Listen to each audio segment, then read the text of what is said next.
So, you can ignore the camera. Okay. And we'll just have a conversation. Oh, cool. Sorry about that. So, like, all around, well-rounded DJ, what qualities? You know, I think someone who can mix as well as scratch. You know, that knows what to do with two records, not just put one record on, can scratch over top of it. You know, it's just rounding all of the skills of being a DJ. You know, right. Being able to adapt to anything that happens. Do you worry sometimes, like especially nowadays with the scratching phenomenon? It's everywhere. Everybody's scratching. Like, do you feel like it's getting too technical? No, never, no never. Way. I mean, I think there was a time that I remember thinking that there could be nothing else done with turntables, and to look at what guys like Qbert, Rock Raider, Craze, have turned it into, you can only imagine what it's going to be like in the future. So I don't want to put any limits on it being too technical.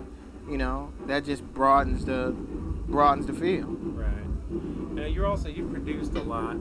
I mean, there was a time when like a lot of DJs just became producers. So how did that kind of come about for you? Well, I mean, I think a DJ is a producer. I mean, when you DJ in a party, you're producing a party. It's your job to make people dance. It's your job, to keep it going, to kind of keep it so that there's no fights or anything. So pretty much you're a producer, and you just don't really know the technical term of it, And then, what happens is when you get into crews or you have an MC, you're basically producing his track for him. You're keeping the beat steady, making sure, knowing when to come in and out, And I think it's just a natural progression for DJs, to want to get a drum machine and make beats and put cuts over top of it. I mean, I think, a lot of it comes down to the MC. I mean, I like to do all kinds of beats, and I think what I got really known for was, the beats that I did for Will and the cuts that we did. But I mean, a lot of it, especially the early stuff, was really, just what hip hop was about, bragging about the DJ. The DJ's the best, and what he can do, and and that's what we used to do at a lot of the house parties in Philly on tapes. So we just kind of turned that into records.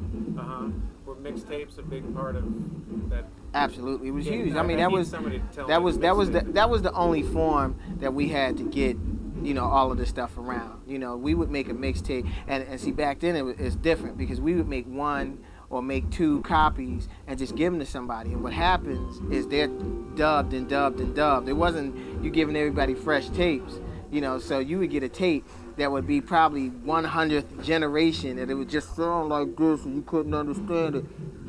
But you picked out all of the MC's rhymes, and you picked out all the DJ's cuts. Right. Help me with a little bit of history, like from the old school, because there's this whole theme in this movie now that like after the old school, the DJ kind of faded out, like the old school DJ, because MC sort of took over. So you're a very good person to ask, like kind of like about that, or if you agree with that, or if you sort of saw that happening. I think it faded out, and thank God what happened was the turntablists took over and turned it into the art form what we have now. I mean, before it was cool, and I can even admit it, for a minute, DJing is my love, but for a minute I got caught up in, wow, do people want to hear this? Or people, when it kind of changed. And I think what happened is you started not getting the cuts on the records. I didn't realize that a lot of people really liked what me and Will did because we kept putting cuts in the records, and it was so reminiscent of the old, but and when the hip hop changed and the DJ kind of, it's like the DJ element was pulled out of hip hop, and then the turntablists evolved, which just blew it up into a whole nother culture. But that was a while after. Well, no, it wasn't. It was a while after when the world found out about it. But the turntablists, were creating and getting the battles and getting the routines. I mean, I think that's why, the whole DJ culture just blew up, because they put so much focus in making sure that this was an art form that people were going to understand, which, I'm very happy for. Are you pretty into the kind of concept of hip-hop, the four elements or whatever, the elements are important? Absolutely. Could you state that?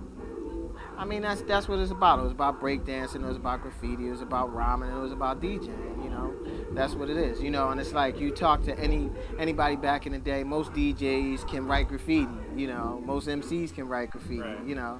It's just then you get graffiti writers that and it's like they all can DJ, so it's like, it's Well, just the name alone. There's this one interview, somebody saying, "Yeah, it always used to be like Jazzy Jeff," and like It was always Oh the yeah, it DJ was, you know, the first, DJ and then the rapper. You know, that's what it was. Grandmaster Flash and the Furious Five, Grand Wizard Theodore and the Romantic Fantastic Five. You know, So how did it actually switch around? I don't know. I What think was you the know, step-by-step I think progression? you know, it wasn't. I don't think people incorporate DJs into the groups anymore.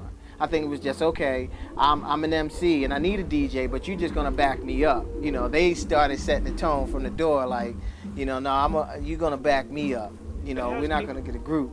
how can you deny the power of like personality and like you got that guy up there with a mic in his hands and Well, I mean, you can, but it's kind of like you're the control person. You know what I mean? You know how many times you've been to a show and a guy up there with the mic in his hand and something happened to the DJ and everything messed. You know, it throws everything off. You are the whole night revolves around the DJ.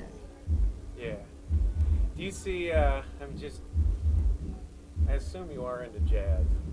Do you see any similarities between what happened to jazz and what's going on with Totally. DJs? Totally, it's the same thing. I mean, Wow. it's I think it's the modern day jazz. You know, it wasn't respected. You know, it was criticized. People didn't understand it. You know, and then you just got a group of people that we kind of got these cafes and these small gatherings that we would get together and show off our skills. You know, and I think it's the exact same thing as jazz. You know, and it took a minute for jazz to be recognized, and just like, you know, people are really starting to open their eyes to the whole DJ culture. Yeah. So you kind of sort of looking up in a way right now, right about now. Absolutely. Talk to me just for a second. I mean, without going into some huge history, but like I know that in Philly, like Cash Money, you were his mentor. Is that right? No. I mean, just give me a little bit I don't know of if it was really like that. I mean, it's, you know, it was kind of like you helped. Cash. I mean, yeah, we all helped each other out. You know, Philadelphia was a big DJ town because that's when all of the rappers came from New York, and we had rappers in Philadelphia, but it was kind of, you know, the rappers backed the DJs up. You know, they talked about us. You know, and that's what it was about. You know, the block parties, the house parties. You know, parties at the Wynn Ballroom Hotel, Philadelphia. You know, those were the things that kind of made, you know, me, Cash, Cosmic Kev, Grandmaster Nell, you know, all of the DJs that, you know, come out of Philly, you know, that was it. Right. What about New Music Seminar? Was there a battle that you kind of broke? That broke you? Like, Yeah, you noted, like, 86.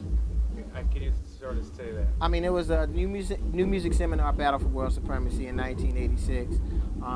Actually, Lady B, you know, a hip hop icon in Philly, you know, she got me put in the battle, you know, because she knew what Philly DJs were about, what I could do.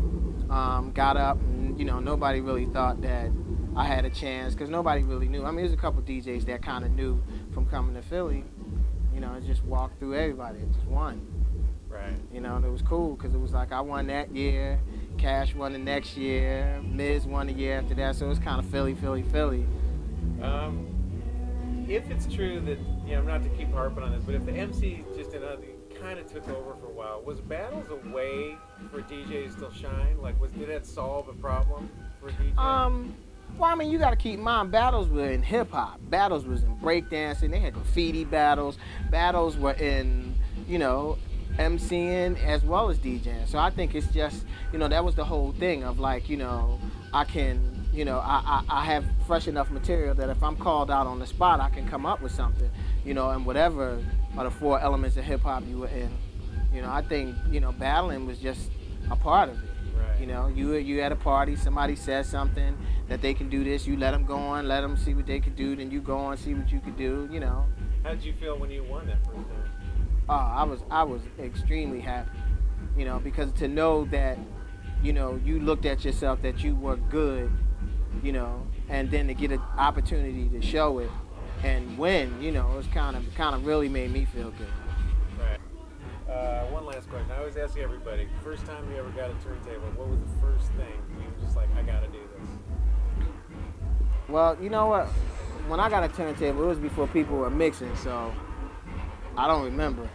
You know, Right. I think it was Was just. there a moment you said, I'm gonna be a hip hop DJ? You know, because I was around when hip hop started, so from the door, it was like I am a hip hop DJ. It wasn't like I was gonna be. It was like, no, I'm one of those. I'm a hip hop DJ. so much for your time. Absolutely. Really appreciate it. Appreciate it.